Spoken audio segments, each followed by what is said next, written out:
अंश का कार्य अपने अंशी की सेवा करना, इसी से जीव को परमानंद की प्राप्ति हो सकती है। और प्राय हम सब भगवत चरणारविंद से, भगवत सेवा से ही बहिर्मुख हैं। इस कारण हम दुखी हैं।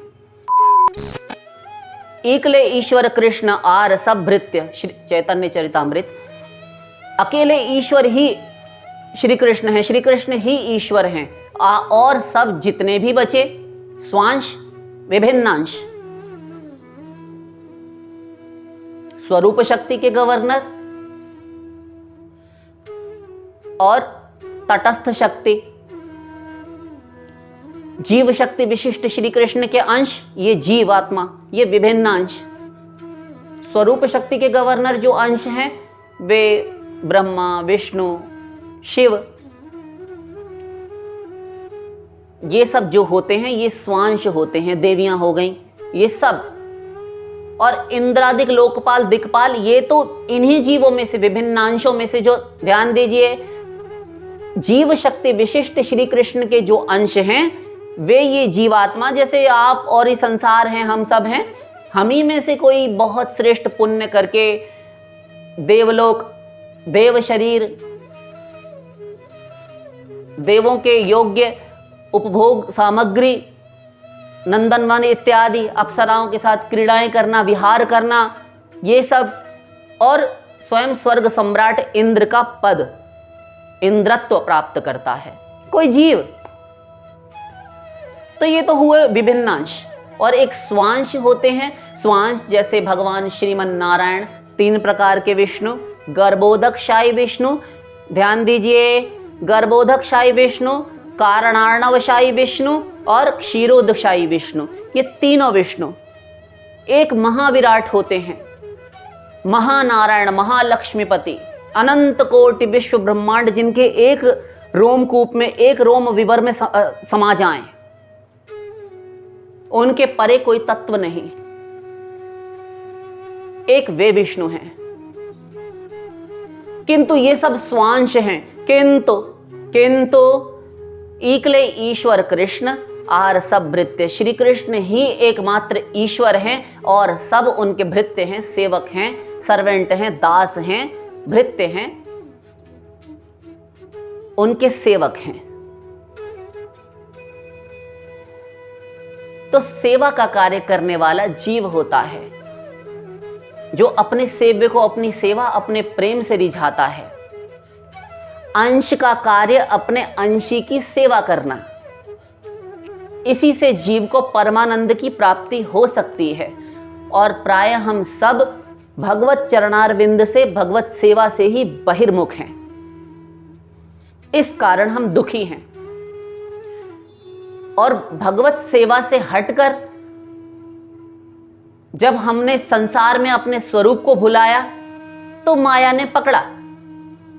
उस माया के द्वारा रचित जड़ प्राकृत हे निंदनीय, अश्लाघनीय तत्वों अथवा सुखों के पीछे हम भागे, उनको भोगने में लगे हैं। भगवत चरण शरणागति, भगवत सेवा से विमुख होकर, भगवत चरणों से विमुख होकर हम माया की दास्ता कर रहे हैं। और ये जीव सुख जहां है वहां से हटकर विपरीत दिशा में सुख का अन्वेषण कर रहा है। ध्यान दीजिए, एक एक शब्द पर ध्यान दीजिए। सुख का अन्वेषण गलत स्थान पर कर रहा है, गलत दिशा में। दिशा गलत है इसीलिए दशा बिगड़ रही है, दुर्दशा है। माया रचित व्यक्ति, वस्तु, पदार्थ, जड़, अप्राकृत, नाशवान, विनाशशील, जो अधः पतन का कारण है, मूल है, दुख के हेतु हैं, ऐसे इन भोगों में सुख ढूंढ रहा है। इन भोगों में सुख है नहीं, क्योंकि माया रचित जड़ पदार्थ हैं। तू है दिव्य चेतन, चेतन अमल सहज सुख राशि, ईश्वर अंश जीव अविनाशी। तो तू जड़ वस्तु प्राकृत पदार्थों से कैसे सुखी हो सकता है? इतनी सी बात यदि समझ में आ जाए तो हम तुरंत शरणागति कर दें और भगवत प्राप्ति में फिर देर नहीं। वास्तविक सुख जहां है, जिसके पास है, जिसमें है, वहां से हटकर जहां सुख नहीं है, सुख सरीखा भास रहा है, आनंद सरीखा भासता है। रजत सीप महाभास जिमि यथा भानु करवारी यद्यपि मृषाति हूँ काल महु भ्रम न सकै कोटारी। जिस प्रकार सीप में जल है, दूर से एक मृग ने देखा, समुद्र तट पर एक सीप था, तरंगों से तरंगायित होकर उद्वेलित होकर बाहर चले आते हैं कई बार घोंगे, सीपियाँ, शंख इत्यादि। तो उसमें सीप में समुद्र का जल था, सूर्य की रश्मियां पड़ रही थी, तो दूर से मृग ने देखा कि वहां जल है, वह कुछ चमक रहा है, रत्न चमक रहा है। किसी लोभी व्यक्ति ने भी देखा कि रत्न है, किंतु वह पास जाने पर समझ में आया वह मृग मरीचिका थी, वह रजत सीप महाभास जीवी। जिस प्रकार सीप में वह चांदी की सी प्रतीति हो रही थी जल की, सूर्य रश्मियों के कारण, ऐसे ही माया के प्रभाव के कारण इस माया रचित पदार्थ में सुख की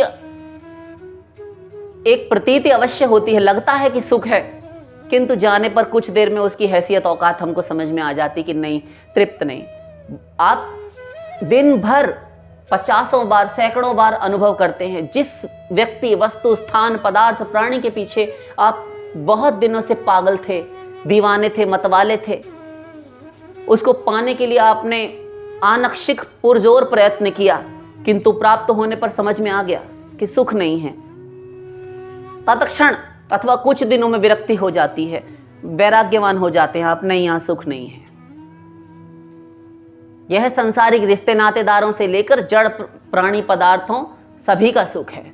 5 इंद्रियों के 5 विषय, शब्द, स्पर्श, रूप, रस, गंध, 5 इंद्रियों के 5 विषय, आप एक एक इंद्रिय का अनंत अनंत संसार भोगते हैं, किंतु आपको कुछ देर बाद विरक्ति हो जाती है। सुख सदा नहीं रहता, छिन जाता है, कहने का यह अर्थ है। वास्तविक सुख जहां है वहां से हटकर हम जहां सुख नहीं है, भास रहा है केवल, वहां भाग रहे हैं। यही कारण है हमारे अधःपतन का। शई जीव अनादिकालीन भगवत विमुख, वह जीव अनादिकाल से भगवत विमुख है, इसीलिए माया इसको दुख दे रही है। तो वास्तविक सुख भगवत चरणारविंदों में, भगवत चरणों की शरण में है। उसे ग्रहण करके यह जीव सुखी हो जाएगा, वास्तविक सुख वहीं मिलेगा। और एक बार यदि उन चरण कमलों का, उन चरणों का, पाद पद्मों का यदि सुख लवलेश मात्र अनुभव में आया, तो ये संसार के माया रचित पदार्थ, ये समस्त सुख निरस्त हो जाते हैं, विफल, फेल, क्योंकि चस्का लग चुका। कृष्ण चरणों के कमलों का जो मकरंद है, उस पर जब ये मन मधुप बन जाता है, चंचरीक बन जाता है कृष्ण पाद पद्मों का, तो सारे सुख नगण्य प्रतीत होते हैं, किसी गिनती में नहीं। हम इनका मूल्यांकन, इनका सम्मान, आदर तब तक करते हैं जब तक हमें कुछ विशेष लुत्फ, कोई आनंद, कोई मजा, कोई अनलिमिटेड हैप्पीनेस, कोई आनंद की अनुभूति, प्रतीति नहीं होती। तो जीवितम यस्य धर्मार्थे धर्मो हर्यर्थमेव च, जीवित रहकर अपना प्रतिक्षण जो श्री कृष्ण की प्रीति संपादन के लिए लगाता है, हर्यर्थमेव च, हरि के लिए ही अपना समय स्पेंड करता है, अपनी प्रत्येक क्रिया चेष्टाएं करता है, वह जीव अर्थात जो भगवान की सेवा से युक्त है, प्रत्येक समय प्रत्येक क्रिया चेष्टा अपने मन, शरीर, इंद्रिय, वाणी द्वारा, 5 इंद्रियों के द्वारा, अपने शरीर इंद्रिय के द्वारा सारी चेष्टाएं उसके कृष्ण सुख के संपादन, कृष्ण प्रीति के सुख के संपादन के लिए ही होती हैं, हरि की प्रीति के लिए ही होती हैं। यही धर्म है। एक शब्द में, आनुकूल्यस्य संकल्प प्रातिकूल्यस्य वर्जनम, भक्ति रसामृत सिंधु। अनुकूल भाव से अर्थात भक्ति में अनुकूल हो, जिससे मेरी भक्ति बढ़े, वृद्धि को प्राप्त हो, वो सब कुछ ग्रहण करे। और प्रातिकूल्यस्य वर्जनम, किसी की खिलाफत ना करे, लड़ाई झगड़ा, निंदा ना करे, समय नष्ट ना करे, किंतु उनसे वर्जित, उनको वर्जन कर दे। जो कार्य भगवान से विमुख करते हैं, भगवत बहिर्मुखता का, भगवत विमुखता का, सेवा से विमुख करने वाले हैं, भक्ति से, साधना से हटाने वाले हैं, हरि गुरु की प्रसन्नता नहीं दिलाने में समर्थ, बल्कि उनको और रुष्ट करने वाले हैं। प्रातिकूल्यस्य वर्जनम, हरि भक्ति विलास में भी ये श्लोक है। उनसे दूर रहे।